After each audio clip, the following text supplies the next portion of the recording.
The wind howled through the North Pacific night, whipping the thin layer of ice that covered the ship's sides as 33-foot waves pounded the deck like sledgehammers. Amid the chaos of water, wind, and the sound of metal clanging, a crew member bent over and pulled a basket of lobsters weighing more than 176 pounds from the Black Sea. And at that harsh moment, amid the howling wind and the rolling sea, a voice rang out as if cutting through the storm. This is not just fishing. This is a war between man and the sea. And behind every $100 Alaska lobster is a $10 billion industry, and one that many people have paid with their lives. Go discover why Alaska's lobster industry is worth $10 billion, the deadliest catch in America.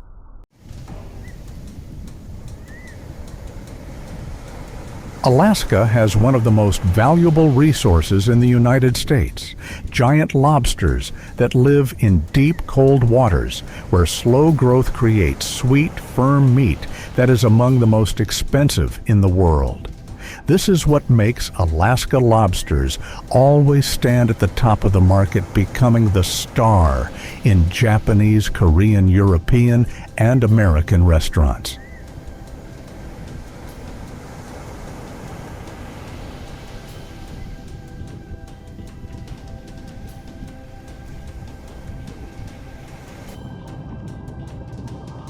But what pushes the industry to $10 billion isn't just the price tag, it's the entire value chain behind it.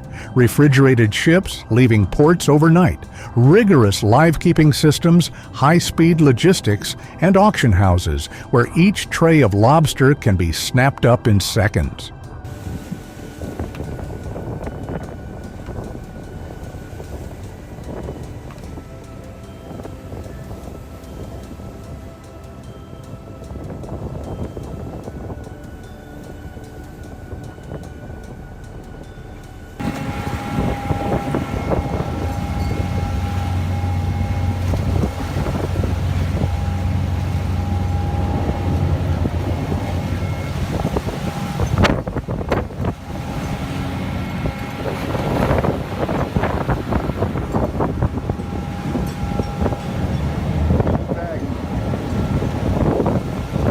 With more than 40,000 miles of coastline, Alaska is America's largest fishing ground and the only place with the conditions to create these deep-sea giants.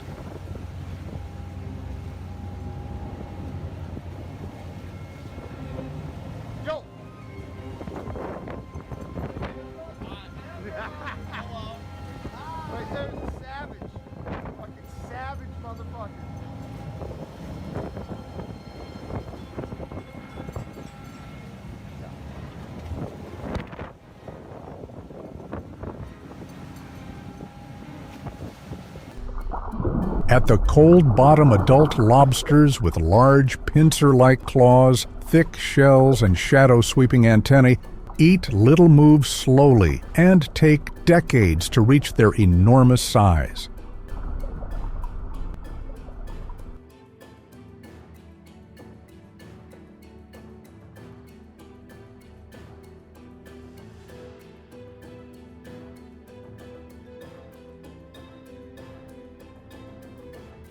The journey begins as larvae smaller than a speck of dust, drifting for weeks in ocean currents teeming with predators. Only 1 in 1,000 survives and sinks to the bottom, entering a molting cycle that lasts decades.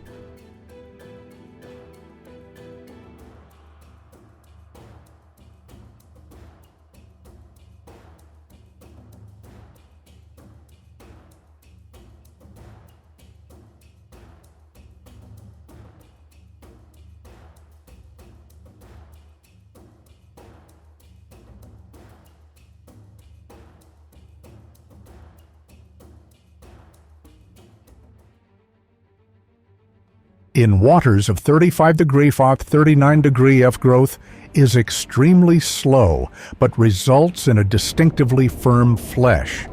Individuals molt dozens of times before becoming adolescents, and it takes decades for them to reach a size large enough to make a steel trap rattle when pulled up.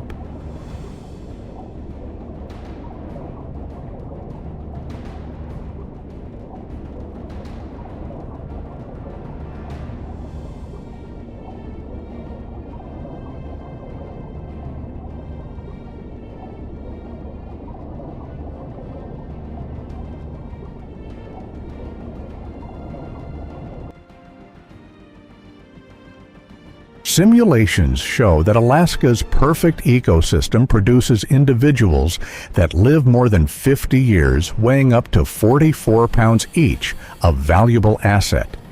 And because of that value, ships must venture into the darkness, rough seas, and cold winds to find the giant hiding place.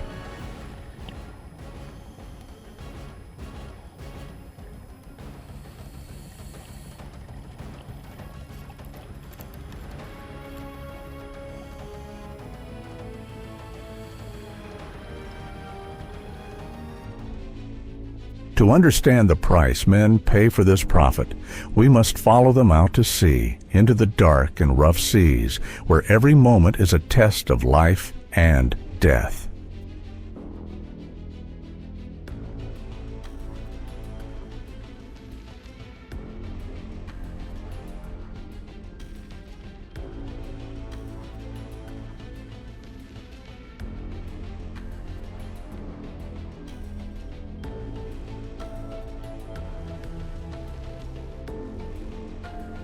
In the midst of the darkness that still surrounds everything, while most of the world is still asleep, lobster boats in Alaska begin to leave port in 4-degree temperatures.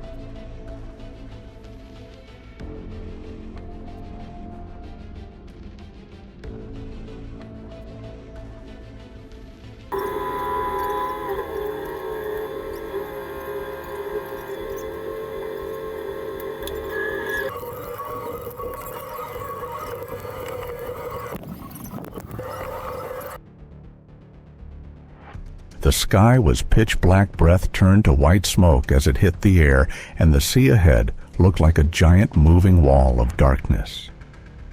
Minutes later, the first wave came, a wave nearly 33 feet high that slammed into the side of the ship, sending a blanket of seawater flying onto the deck.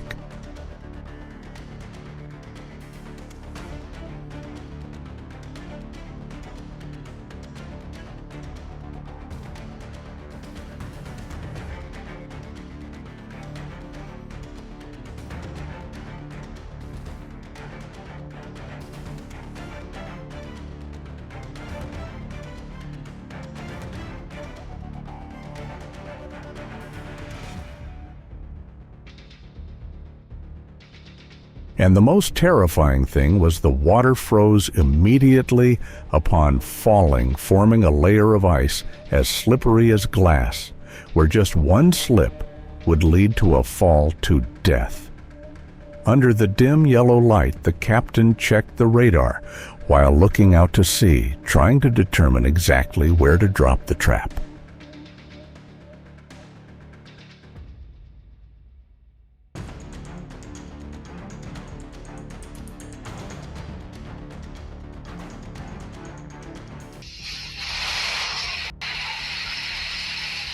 But in the Bering Sea, no amount of technology can stop nature's fury. Force 12-14 winds howl like tearing metal waves tower 39 to 49 feet, and icebergs weighing dozens of pounds cling to the sides of ships. The slightest imbalance can capsize a ship in seconds.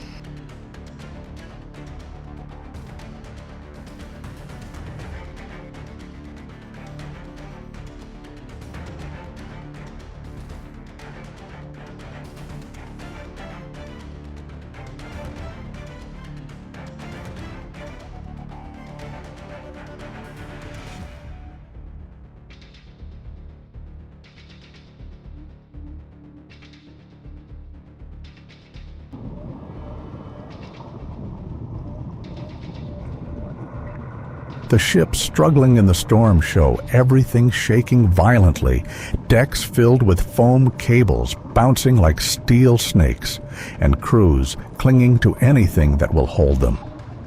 Alaska doesn't care who you are, it just wants to test how long you can survive.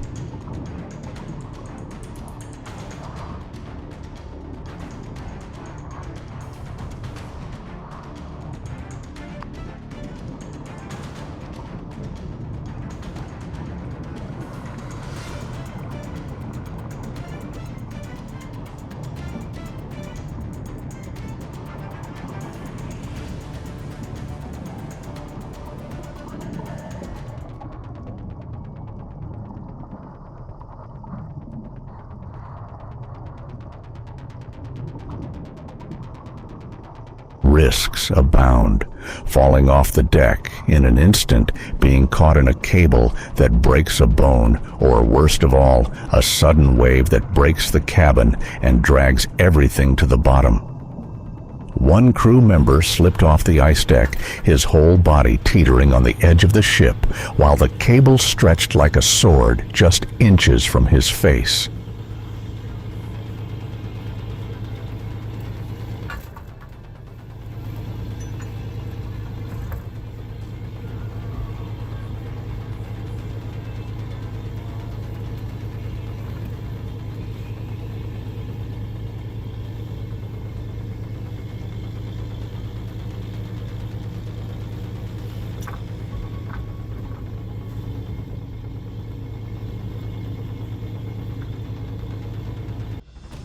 With death looming over them, the only thing keeping them going is the value of their lobster traps that weigh more than a human body.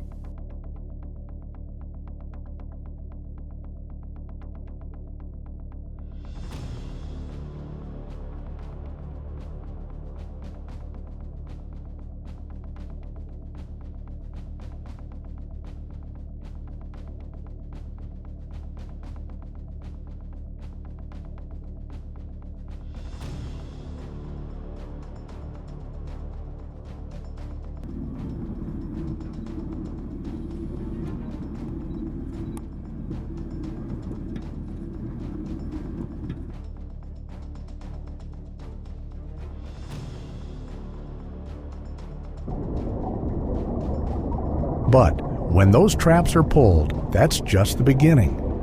Because to understand why this profession is America's deadliest catch, we have to step into the moments when people face the direct risk of losing their lives.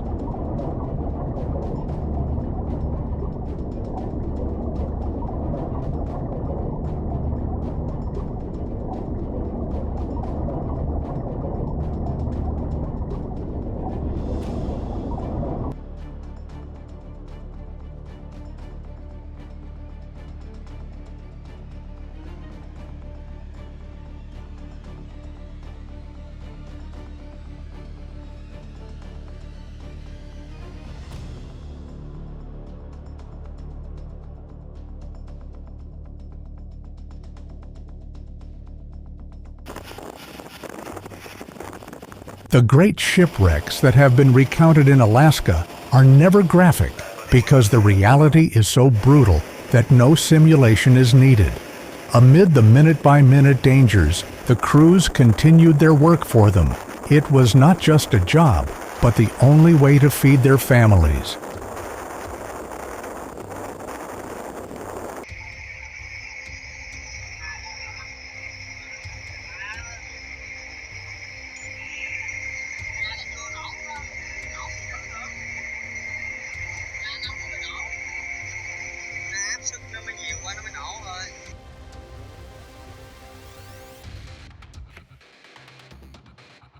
And it is in that prolonged tension, the cramped, exhausting, but comradely life on a ship drifting in the middle of the icy ocean, a slice of real life.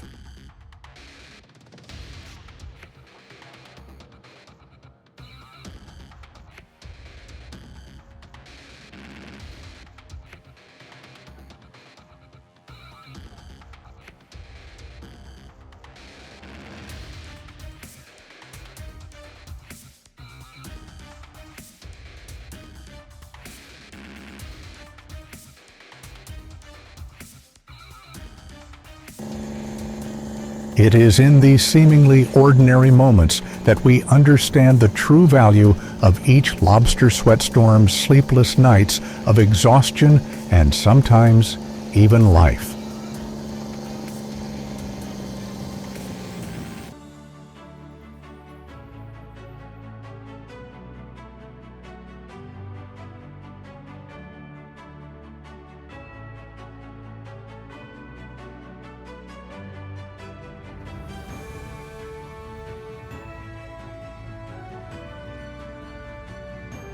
And as the ship docks in the cold mist, the fierce journey of the sea is immediately followed by another race, a race of speed, technique, and precision in the Alaska lobster processing plant.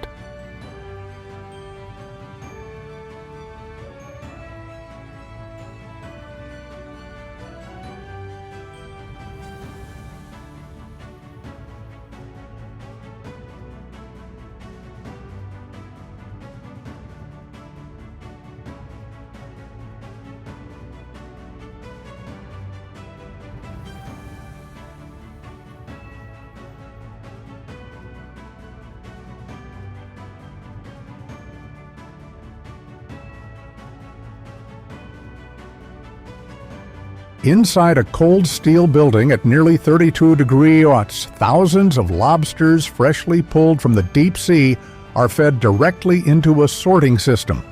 In seconds, sensors determine the weight size and health of each lobster.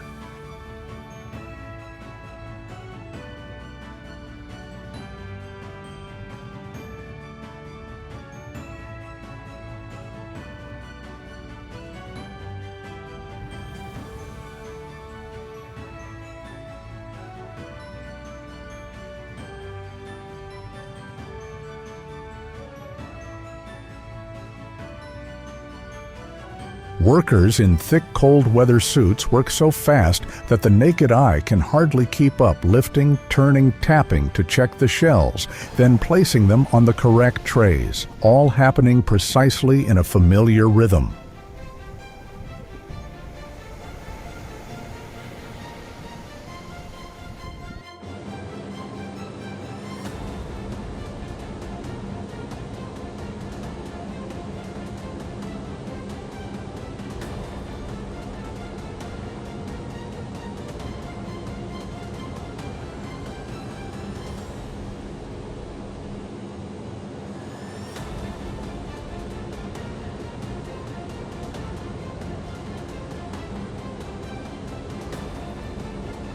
In the next processing area, the sound of filtered seawater and the clanging of metal conveyor belts creates the distinctive ice factory sound. Lobsters are pressure washed and sent to 40-degree below freezers, where the temperature must stabilize almost instantly to preserve the juiciness and firmness of the meat. Even a small error of valve that's a few minutes out of order or a poorly sealed container can mean the loss of a significant amount of value.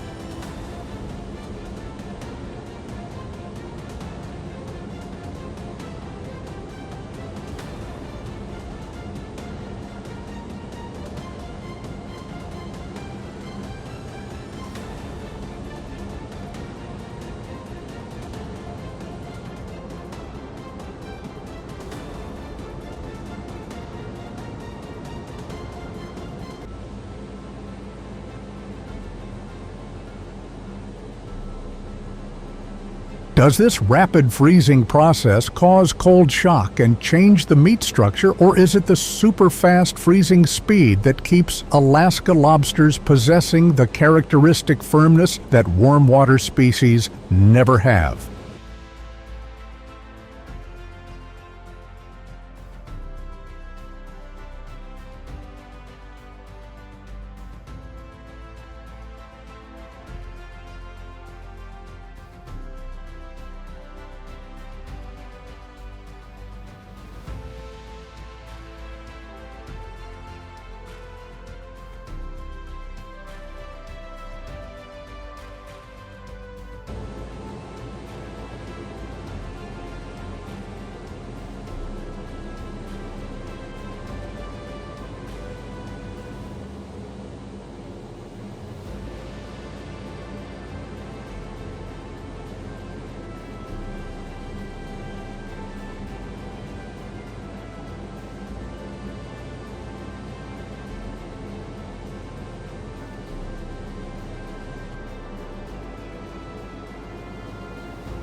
From the moment the lobster is pulled up in the rough seas to its final resting place in the stainless steel tank at the factory, the entire journey takes just under 12 hours.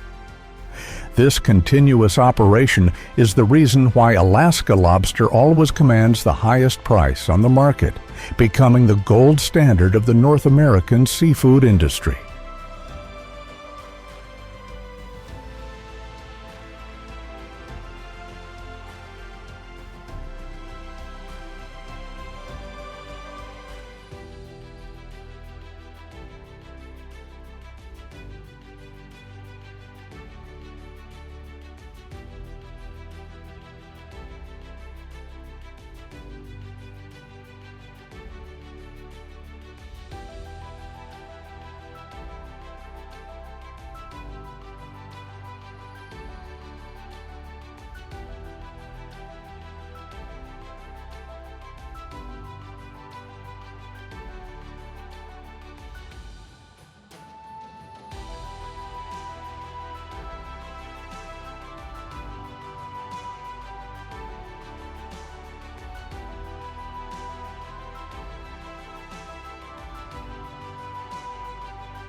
And from here, the story moves to a completely different world, a bright kitchen, luxurious dining tables, and the moment when the taste of the deep cold sea is fully enjoyed.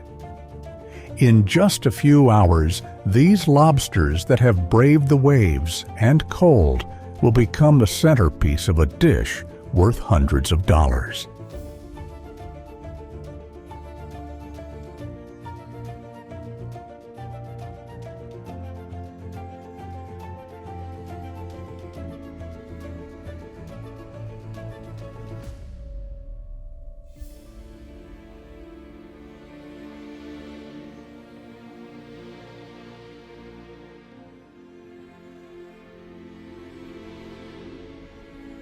In high-end restaurants in Tokyo, New York, or Seoul, Alaska, lobsters are placed solemnly on ice plates, their red claws and white flesh still retaining the firmness of the cold, deep sea. With just a sharp knife stroke, the thick, sweet meat accumulated for decades at a depth of 650 feet appears enchantingly.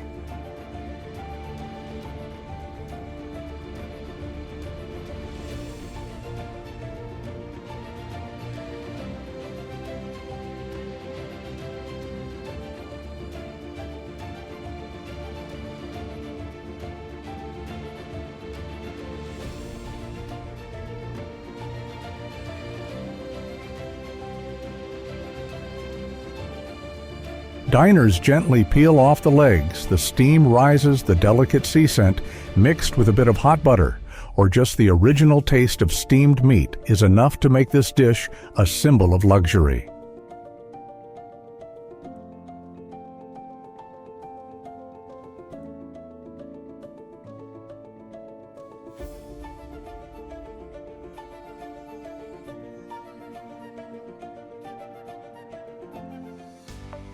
Each one costs $150, $250, and that's the price for the journey from stormy seas to restaurant lights, not just for the taste, but when the dish reaches perfection.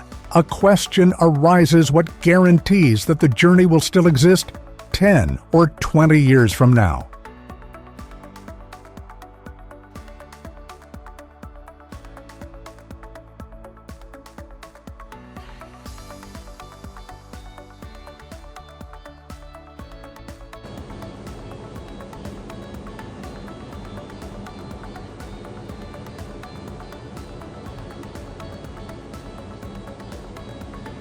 Because behind the luxury, the future of the $10 billion industry depends on the health of the ocean, on whether lobster populations continue to thrive amid climate change and ecological disruption.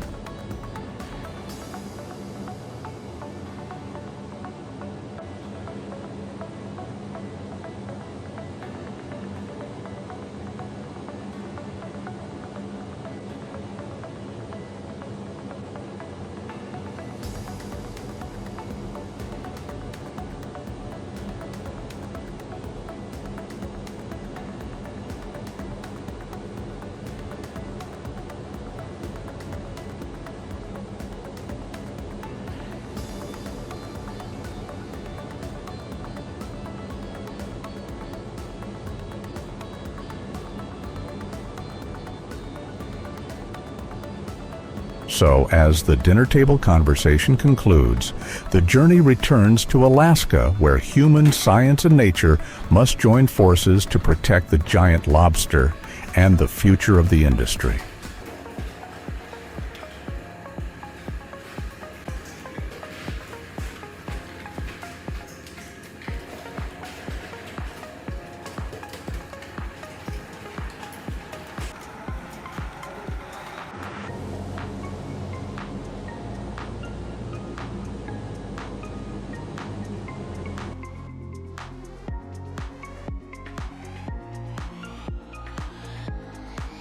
Under the ocean floor of Alaska, a silent war is going on protecting giant lobster populations from overfishing, climate change, and invasive alien lobster species.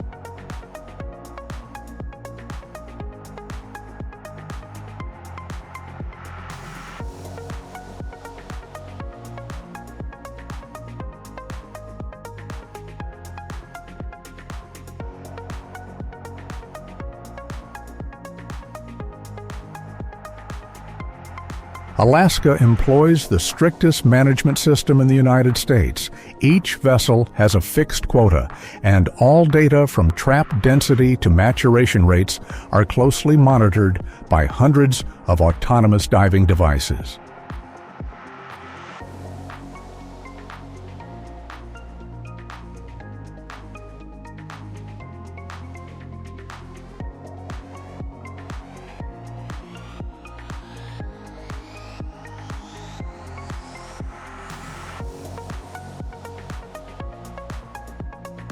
But the biggest challenge comes from climate change. Just a 1 to 2 degree increase in temperature can push lobsters north, opening the way for invasive species and forcing fishermen to travel farther.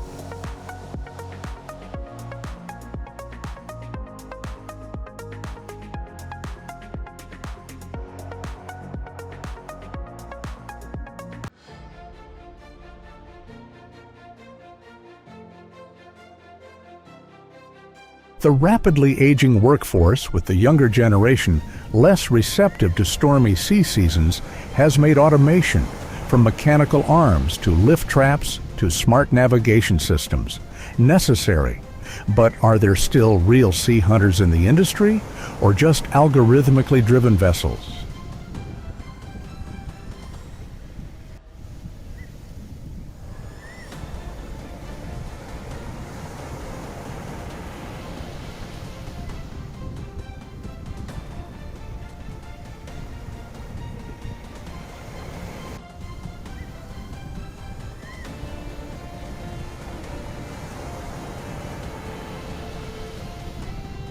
At the same time, prices are driven by the Chinese and Japanese markets, and even small changes can send lobster prices soaring or plunging to record lows. The $10 billion industry, which supports thousands of families and coastal communities, is straining under three pressures: science, climate, and international markets. The future of the industry depends on one thing: whether the ocean remains cold enough to sustain the giant lobsters.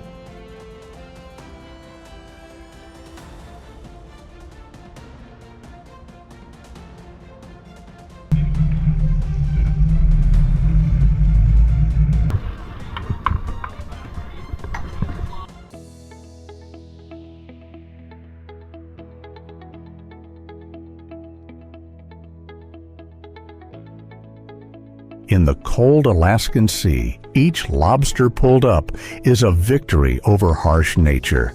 And this $10 billion journey reminds us that humans can only survive if they respect the ocean.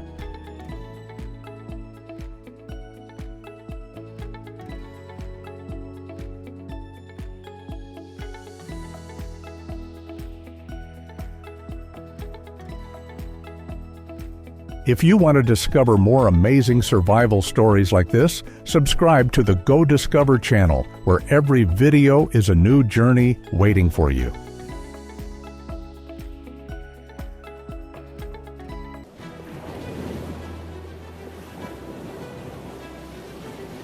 From the deadly lobster hunts of Alaska The seafood story moves to another world where tiny fish like sardines silently run the oceans. At the edges, where warm water meets deep blue, when the conditions are just right, the angle of the light changes. The current bends the sardines suddenly coalesce into giant moving masses. From above, the school looks less like fish than like a single piece of metal sliding across the water, flexing and contracting as if it were a single organism. Mariners call it the water pulse.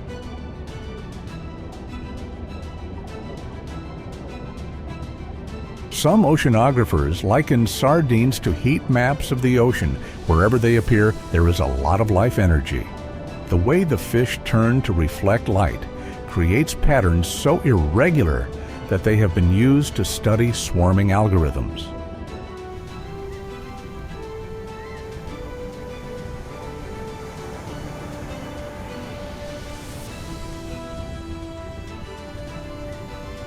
For veteran captains, their presence doesn't have to be seen, it has to be heard.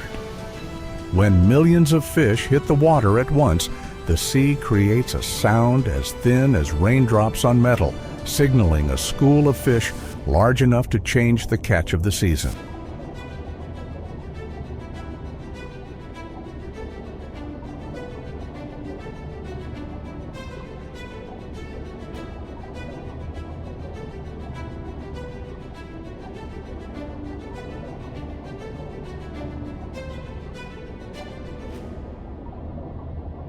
Sardines prefer cool, plankton-rich waters as their home. From Portugal to Morocco, Chile to Japan, the intersections of ocean currents and nutrients are a common stop for them.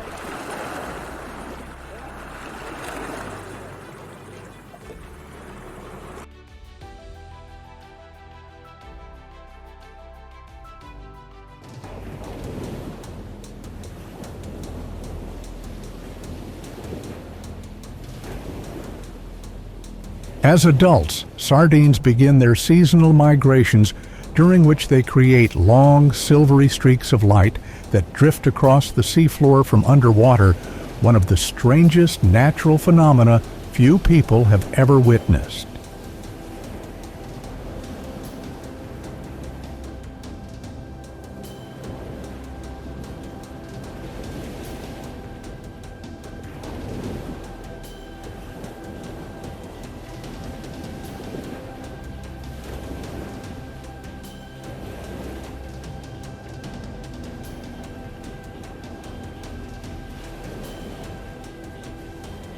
And it was when the ocean glowed with this migratory rhythm that people knew the fishing season was open.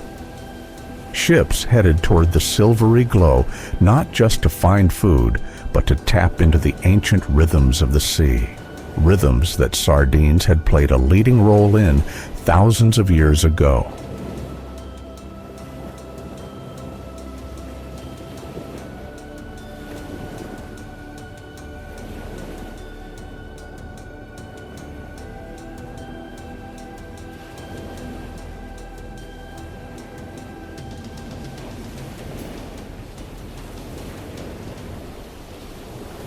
When the first flashes of light appeared on the sonar screen, no one said a word.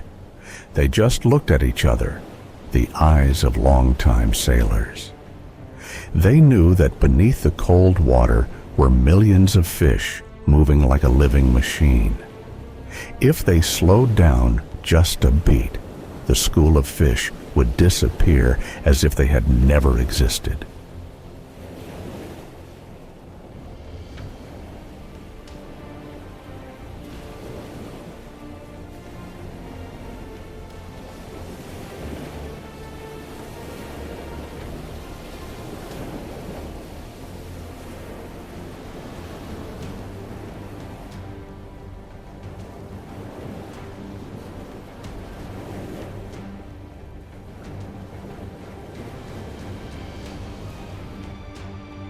The job sounds simple, but in rough seas with force 7 winds and waves nearly 10 feet high, every move must be absolutely precise. The slightest roll of the boat can change the entire path of the net and can turn a long night into nothing.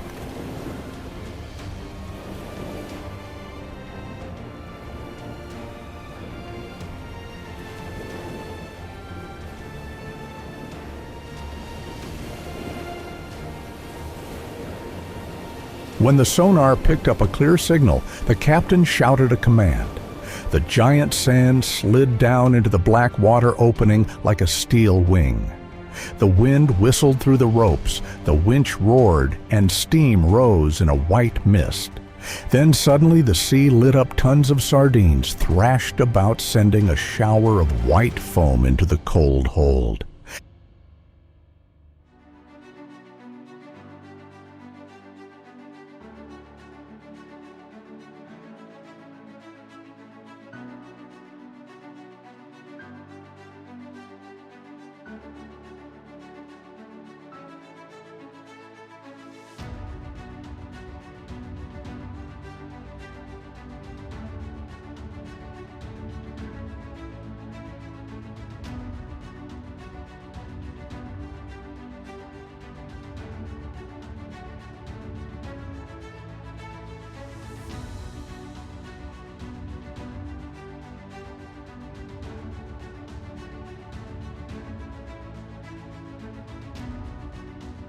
As the horizon began to change color, the day boats followed more leisurely, but no less tense.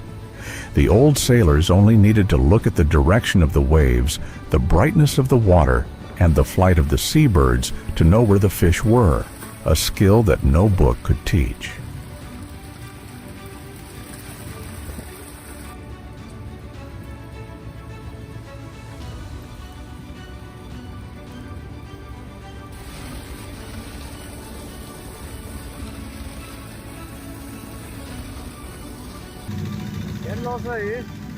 Sardine.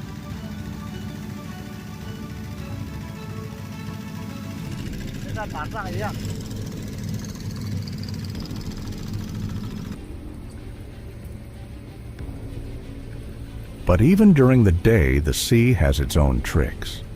A pod of dolphins swims by, and the slightest change in the current can push the sardines miles away.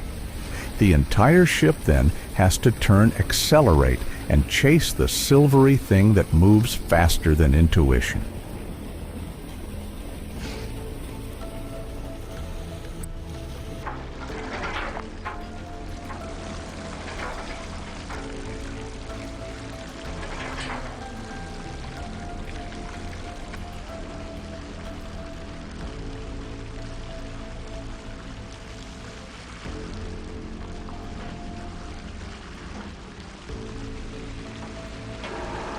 If all goes well, a boat can bring in 50 tons of fresh fish on a single trip. But if the sea changes its temperament or the fish school changes direction, a few hours of hard work can turn into a week of lost fish.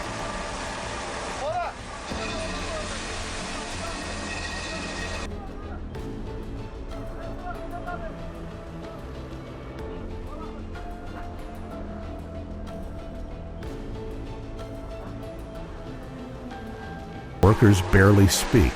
They take turns shoveling ice, checking thermometers, and pouring brine.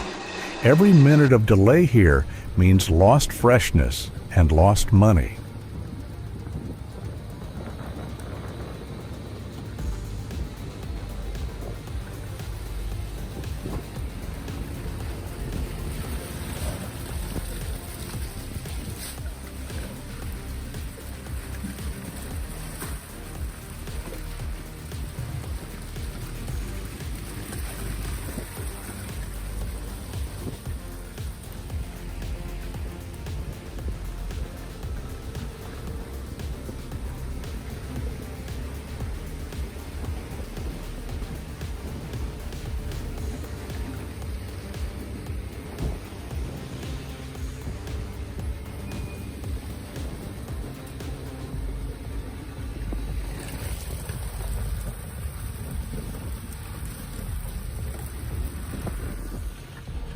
As the ship turned toward land, refrigerated trucks were waiting.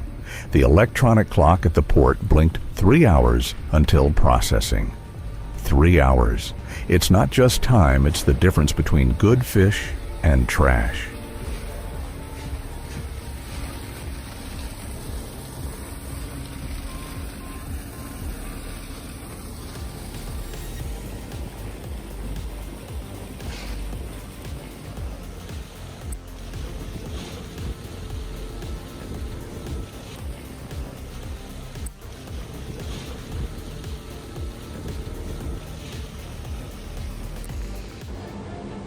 Outsiders often say catching sardines is just a matter of dropping the net at the right time.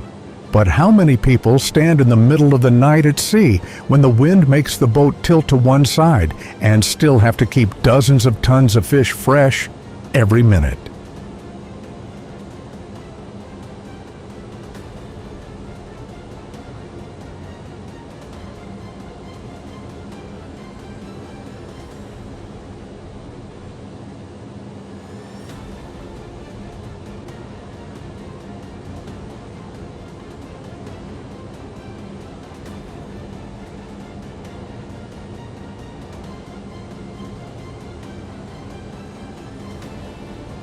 The race against the wind, against the waves, against time only ends when the refrigerated convoy rolls through the giant steel gate.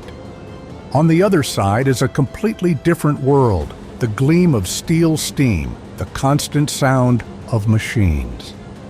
There, what the sea gives begins its journey to become food to feed millions of people.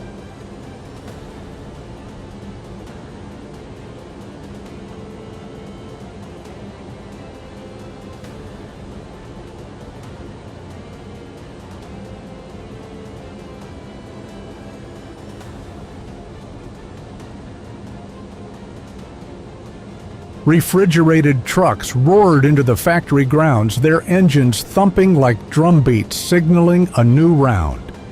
800 tons a week, more than 3.2 million sardines, a number that made anyone who hadn't seen the inside of the place wonder how can it be handled in a few days.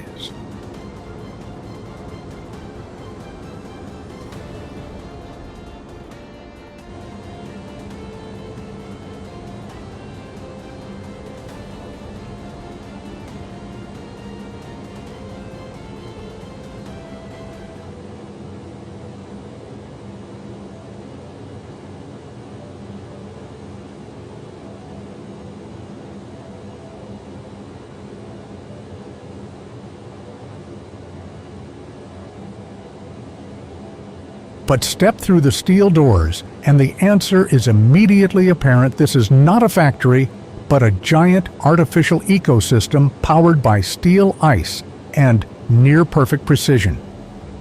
Every movement here has its own rhythm, the heartbeat of a $4 million a week industry.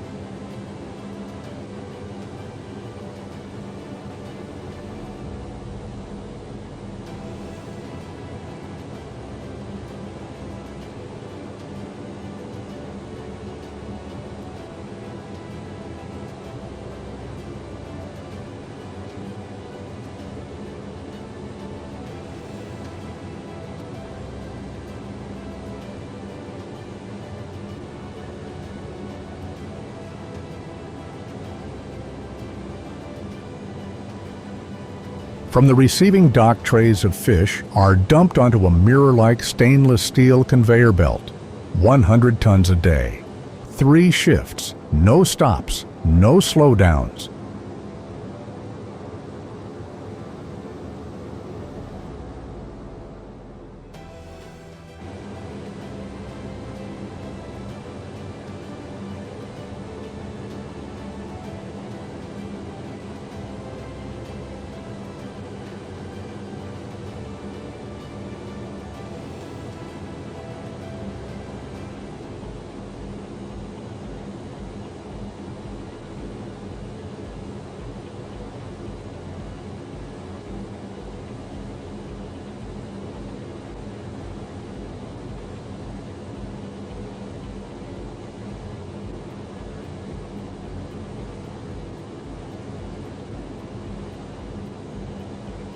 Many people think it's just sardines what's so complicated, but here, each can of fish must be precise down to the last detail. The right amount of salt, the right degree of doneness. Even a weight difference of just 0.035 ounces is enough to bring the entire production line to a halt.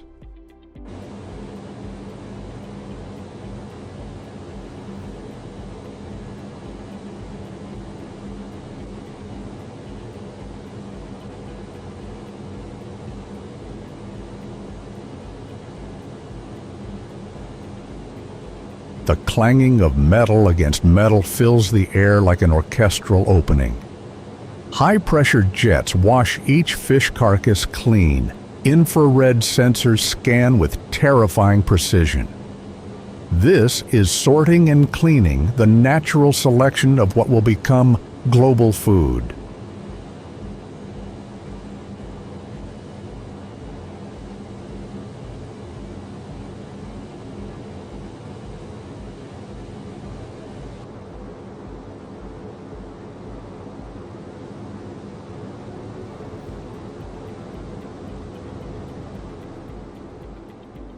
Upstairs, a glass-enclosed control room functions like a spacecraft cockpit. Dozens of screens display heat maps, conveyor belt speeds, steam flow, and the rotation of each mechanical arm.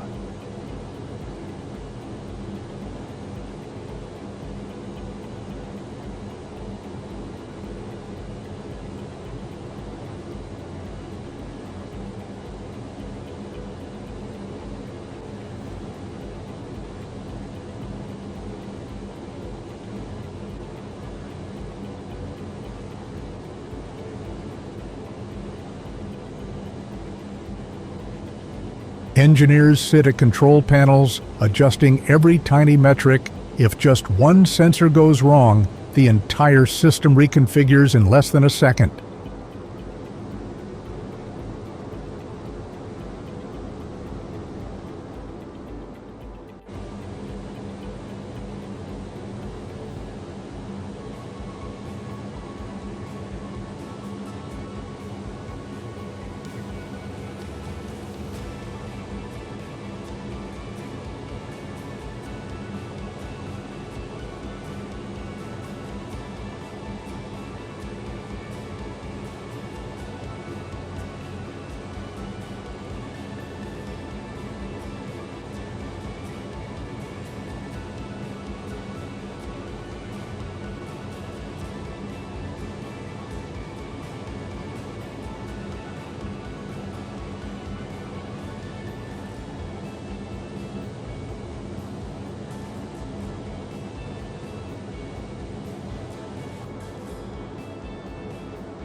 After passing the screening round, the fish is placed in a steam chamber at 200 Nm for 15 minutes. This step locks in the protein, fixes the silver color, and maintains the meat's texture.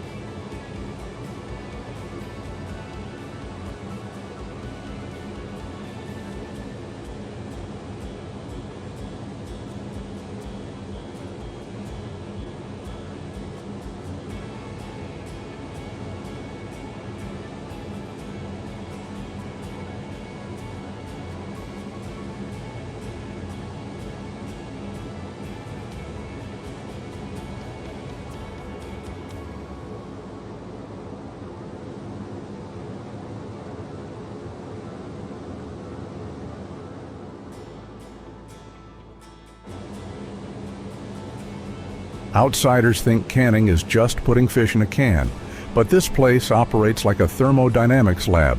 Just a few seconds of delay can completely change the flavor.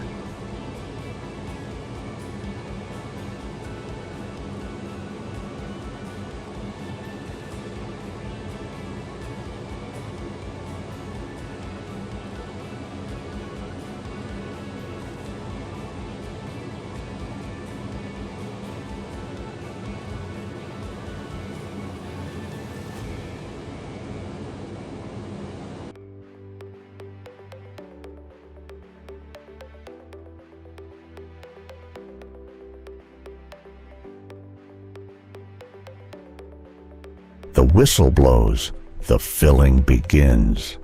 Hundreds of steel cans rotate in perfect rhythm. Workers stack fish at a rate of 200 cans per minute. Not a single wasted movement, as if they have memorized an industrial dance.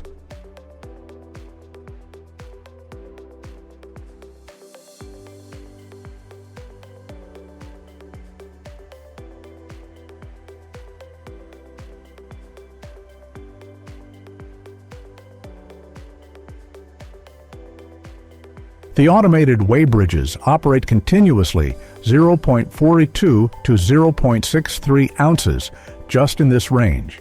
Cans that exceed this threshold are immediately ejected from the line.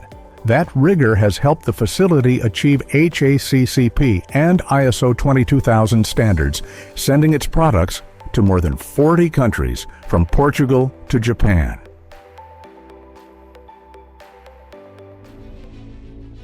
In the lab, food engineers monitor the core temperature of the cans after sterilization.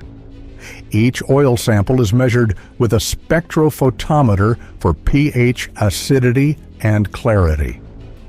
It's the last line of defense, ensuring that every can of fish that leaves the factory is of perfect quality.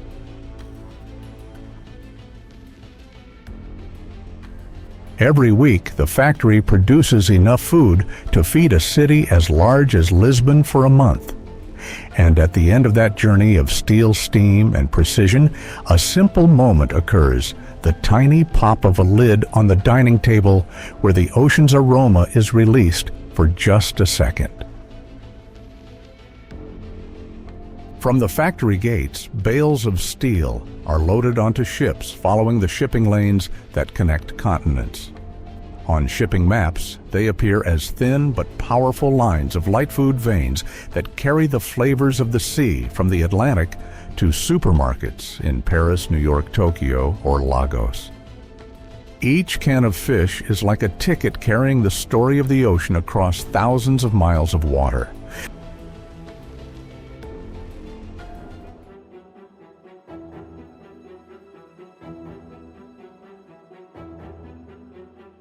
When the can is popped open mid-lunch, the smells of tomato oil and salty sea air combine.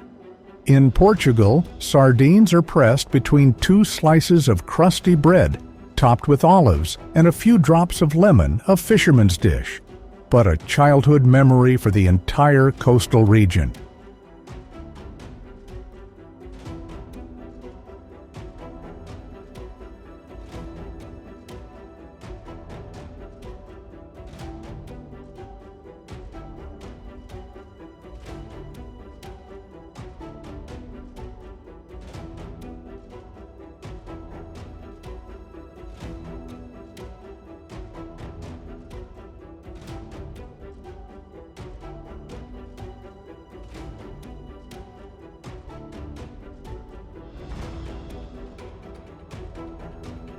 In Japan, sardines are placed on a charcoal grill skin side, lightly charred and drizzled with soy sauce and ginger iwashi yaki, a dish so rustic that the smell alone tells you it's in season.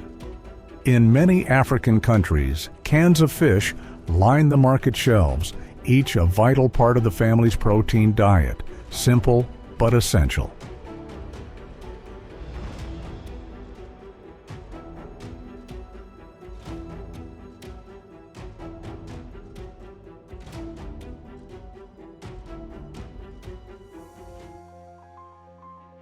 Behind the $4 million a week are different faces: the man who steers the ship overnight, the engineer at the steam control panel, the worker pouring ice on the deck, and the mother opening a can of fish to prepare dinner.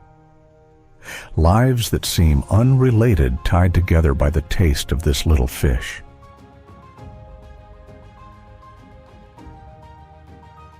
Today's fleets understand this. They no longer just aim for catch numbers, but have begun to adhere to strict sustainability rules, seasonal catch limits, staying away from breeding grounds, and using smart sonar to select school sizes, minimizing the risk of catching young or damaging the ecosystem.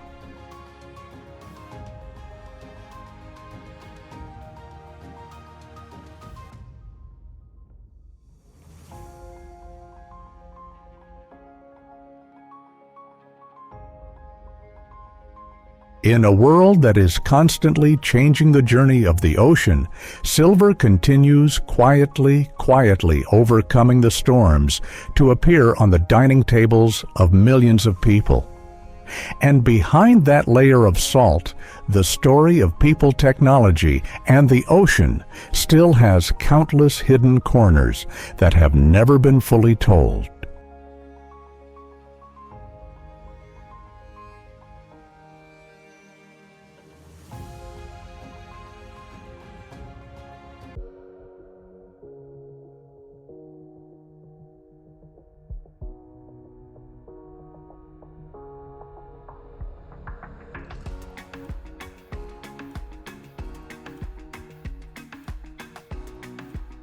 In the cold Alaskan Sea, each lobster pulled up is a victory over harsh nature. And this $10 billion journey reminds us that humans can only survive if they respect the ocean.